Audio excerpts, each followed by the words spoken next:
Pero permitime tres ejes periodísticos a esta hora de la tarde, periodísticos muy importantes. El primero lo vamos a hablar en un ratito también con Helio, porque estamos frente a un ciclo lectivo que tiene clases a medias.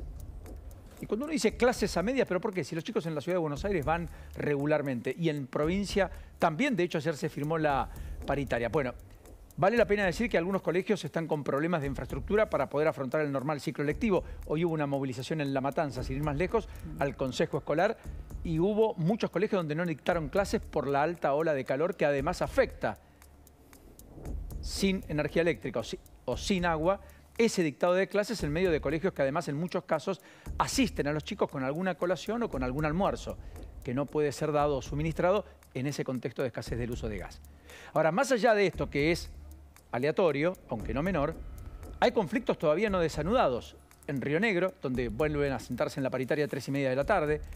En la provincia de Santa Fe, donde el gobierno ha convocado para el jueves a los docentes que hasta aquí están rechazando la oferta oficial del 33,5% en los primeros 6 meses del año, que esperan una oferta más en línea con Córdoba o la provincia de Buenos Aires, esto es cercana al 40%.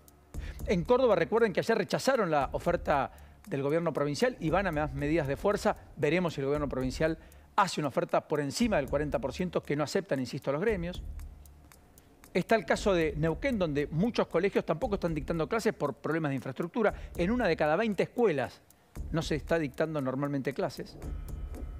El problema con los autoconvocados que desconocen las cúpulas gremiales, por caso en San Juan, 5 días de conflicto. Más allá de una oferta por arriba del 41% a agosto, por encima de la que aceptaron los docentes aquí, incluso en la provincia de Buenos Aires. O los autoconvocados en Chile, o en la provincia de La Rioja, en Chilecito en particular, eso quise decir, o en la provincia de Corrientes, donde los docentes han confirmado un paro para el jueves y el viernes, de 48 horas, después que en muchas escuelas no se va a dictar clases mañana a propósito del Día Internacional de la Mujer. Tema que por otra parte dispara algún tipo de polémica adicional. Así que estamos frente a la perspectiva de clases a medias. Un datito, busquemos la foto. Ayer se cerró la paritaria con los estatales por parte de Kicillof, después que inaugurara el periodo de sesiones ordinarias de la legislatura provincial, como contábamos ayer. Y en esa foto de Kicillof, el que aparece al lado es Roberto Baradel. ¿Y qué acordaron los docentes en la provincia de Buenos Aires? Un aumento escalonado, marzo, mayo, julio, que al final del camino es del 40%. La pregunta del millón es, ¿hubiera De Isasi, Baradel y otros aceptado bajo otro gobierno una propuesta del 40% escalonada de acá a agosto, con una inflación corriendo al 6 o más en el arranque del año? Esta es la postal, esta es la imagen. Kicillof, flanqueado por, entre otros, el propio Baradel. Arriba, De Isasi, el titular de ATE, la Asociación de Trabajadores del Estado, que es el principal nucleamiento de empleados estatales en territorio bonaerense. Dicho esto, el segundo eje tiene que ver con un aspecto que veníamos hablando aquí, que venimos marcando y que tiene que ver con esta toma de decisiones por parte del poder a destiempo y ungidos por las elecciones en las que hemos entrado. Y acá hubo dos decisiones hoy bastante sintomáticas. Una, la de Alberto Fernández, que parece reconocer el problema Santa Fe. En particular el problema Rosario, al cual dijo, algo habrá que hacer. Los rosarinos y santafesinos son argentinos. Bueno, ahora todos los anuncios que hizo y que Helio contaba, dan cuenta de que algo más se podía hacer. Sí, definitivamente, desde hace mucho tiempo, hace 3 años y 2 meses que el presidente es presidente. Mejor dicho, 3 años y 3 meses. Y sin embargo, recién aparece una primera respuesta después que el año pasado ya hubiera habido un récord absoluto en materia de homicidios en esa ciudad hackeada por el narcotráfico, llamada Rosario y a 315 kilómetros de la ciudad de Buenos Aires. O sea que es una decisión que está a destiempo y ungido por las elecciones, por la idea de decir, bueno, todavía estoy en una gestión que está absolutamente tercerizada casi a manos de Sergio Massa.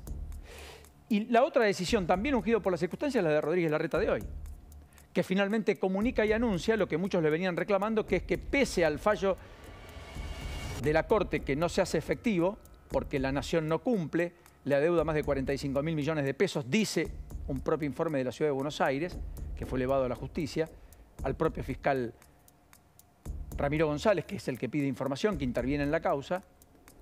Pese a que no es efectivo, Rodríguez Larreta dice, bueno, está bien, pero voy a enviar a la legislatura un proyecto que morigere el impacto de aquellos impuestos que impusimos cuando nos quitaron los recursos en septiembre del 2020 en medio de la revuelta policial en la provincia de Buenos Aires para asistir a Kicillof con fondos que permitieran destrabar el conflicto policial allá. Cada porteño, cada habitante de la ciudad que hacía compras aquí con tarjetas de crédito pagó desde aquel entonces hasta ahora un 1,2% de lo que compraba en un impuesto adicional que había creado la ciudad de Buenos Aires. Y también la ciudad había establecido un aumento al 8% de una alícuota sobre ingresos brutos para las entidades financieras, que finalmente ahora también Rodríguez Larreta dice que va a reducir, en este caso al 2,85%. Pero en el caso de las tarjetas de crédito dice ese impuesto ya no corre más. Yo voy a cumplir mi palabra, porque acá siempre los impuestos son transitorios. Yo dije que cuando estuviera el fallo de la Corte lo iba a derogar y cumplo. Es cierto, el fallo de la Corte tiene algún tiempo. En diciembre hubo un intento por derogarlo, después vino toda la polémica del agua escondido y en consecuencia se cajoneó. Pero lo que está claro es que Rodríguez Larreta toma una decisión también algo descalzada y ungida por las elecciones, dando la muestra de que él también está en la idea de bajar impuestos, porque había una inconexión entre hay que bajar impuestos porque la Argentina no resiste más impuestos y esta creación de impuestos que había sido fruto, como explicación, de aquella quita de recursos que parcialmente la Corte reintegra en una cautelar sin expedirse aún, y esto no es menor, sobre la cuestión de fondo. Y el tercer eje es este otro, que a mi gusto pasa a ser un aspecto que la política va a discutir. Y solo lo voy a mencionar a modo de título, que en Juntos por el Cambio el peligroso camino de las rupturas empezó. Y ojo, empezó y parece no licuarse. En Río Negro se fracturó. El radicalismo quedó acompañando a Beretilnec, el PRO con una oferta electoral por afuera. Inclusive en Neuquén también se fracturó. El PRO acompañando a Rolo Figueroa, expresión del movimiento popular neuquino, pero ya escindido de la fuerza política que gobierna ininterrumpidamente en Neuquén desde hace más de 60 años, tras no haberle dado la interna por parte de la cúpula oficial del partido, con un partido radical que va con otra expresión, con una coalición distinta, y con el referente de la coalición cívica, Eguía, que termina yendo por otra opción que es la de Milei, y se convirtió en el candidato de Milei en Neuquén, o sea, partió en tres la oposición. Después está el tema Mendoza, todavía no resuelto. Rodríguez Larreta prometió el jueves pasado cuando fue a la provincia en la antesala de la vendimia que este jueves estaba en la resolución. El jueves es pasado mañana. Respecto a si De Marchi es candidato o no es candidato. Por dentro de Cambia Mendoza, o si toma la decisión de irse de Cambia Mendoza, que es el frente electoral que cobija Juntos por el Cambio en la provincia y que tendrá a Cornejo como principal candidato a volver a la gobernación. Pero también está el esquema Tucumán, donde Alfaro no pudo unificar posiciones, el intendente de la ciudad capital, donde Sánchez, el presidente del Partido Radical y actual diputado, dice yo quiero ser gobernador y por lo tanto también ayer a las 20, cuando se venció el plazo para la presentación de los frentes electorales, se inscribió al frente con el radicalismo encabezándolo, distinto al de Alfaro. Y curiosamente apareció una tercera decisión que es el PRO, el de Pablo Walter, que termina diciendo, bueno, nosotros también nos inscribimos, no para batallar en la elección a gobernador y vice, pero sí en cada uno de los distritos, en cada una de las ciudades y en la legislatura, a propósito de la ley de acoples, etcétera, que también existe en Tucumán.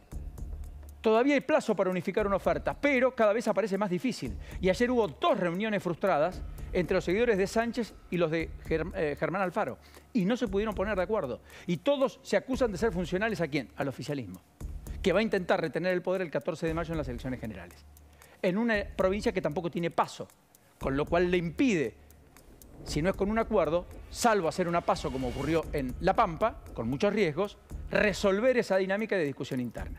Así que, como verán, el escenario no está en el mejor de los contextos para Juntos por el Cambio en el interior, y habrá que ser muy mesurado. En Córdoba, donde hay posibilidades reales, concretas, de una victoria o un triunfo, dicen los mayores intérpretes de la discusión por ahora, Luis Juez y Rodrigo de Loredo, que van a dar un ejemplo, que se van a someter a la interpelación de las encuestas y en virtud de ellas definir quién es el mejor candidato. Veremos. Abierto todavía está Santa Fe y abierto todavía están una serie de jurisdicciones no menores, entre ellas la propia ciudad de Buenos Aires, que por lo pronto tiene 4 a 5 candidatos ya lanzados en un esquema donde, por ahora, ni siquiera el PRO que gobierna y que es hegemonía, resolvió si va a ir con un candidato único o con varios. Advertencia.